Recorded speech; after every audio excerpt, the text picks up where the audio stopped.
Hi guys, welcome to our channel mister Sisindri. Big boss హౌస్లో రోజుకో కొత్త పరిణామం చోటు చేసుకుంది. హౌస్ మేట్స్ రోజుకొకరు ఒక్కొక్కరితో ఫ్రెండ్స్గా మెలుగుతున్నారు.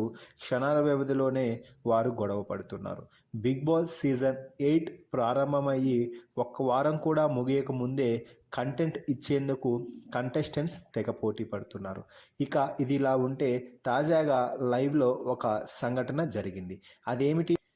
అదేమిటి అంటే యాంకర్ విష్ణుప్రియ వెళ్ళి నాగమణికంఠ వద్ద మాట్లాడుతూ కనిపించింది. నాగమణికంఠ వచ్చి 3 రోజులు అవునప్పటికీ అందరితో అంతగా కలిసిమెలిసి ఉండలేకపోతున్నాడు. ముఖ్యంగా అందరూ ఒకే చోట కూర్చొని మాట్లాడుతూ ఉంటే నాగమణికంఠ ఒంటరిగా వేరే దగ్గర కూర్చొని ఏదో ఆలోచిస్తూ పాటలు పాడుకుంటూ ఉంటున్నాడు. ఇదే విషయంపై నాగమణికంఠకి కొన్ని నామినేషన్స్ కూడా పడ్డాయి. అయినప్పటికీ మనోడిలో మాత్రం మార్పు రాలేదు. ఈ సందర్భాన్ని బాగా గమనించిన యాంకర్ విష్ణుప్రియ నాగమణికంఠకు వద్దకు వెళ్ళి ఒక బెస్ట్ అడ్వైజ్ అయితే ఇచ్చింది.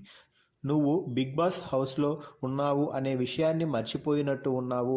నువ్వు బిగ్ బాస్ హౌస్లో ఉన్నావు అనే విషయాన్ని ఎప్పుడూ మైండ్లో పెట్టుకో. బిగ్ బాస్ హౌస్లో ఒంటరిగా కూర్చొని ఉండటం తప్పేమీ కాకపోయినప్పటికీ అందరితో కలిసిమెలిసి ఉంటేనే కదా అందరి వ్యక్తిత్వాలు, వారు ఏమనుకుంటున్నారు, తమ గురించి ఏమనుకుంటున్నారు, ఇతరుల గురించి ఏమనుకుంటున్నారు, టాస్కుల గురించి ఏం మాట్లాడుకుంటున్నారో అర్థమవుతుంది. ఇలా ఒంటరిగా ఉంటే వారి వద్ద నువ్వు టార్గెట్ అయిపోతావు. అందుకే నీకు ఎక్కువ నామినేషన్స్ పడ్డాయి అని చెప్పింది విష్ణుప్రియ. అయితే నాగమణికంఠ మాత్రం నాకు అందరితో కలవడం అంత ఈజీ కాదు. నేను చిన్నప్పటి నుంచి ఇలా లోన్లీగా పెరిగాను. నాకు ఫ్రెండ్స్ కూడా బయట చాలా తక్కువ మంది ఉంటారు. అలాగే నేను ఒంటరి జీవితాన్ని ఎన్నో రోజులు గడిపాను. కాబట్టి ఇక్కడికి వచ్చిన వెంటనే అందరితో కలవలేకపోతున్నాను.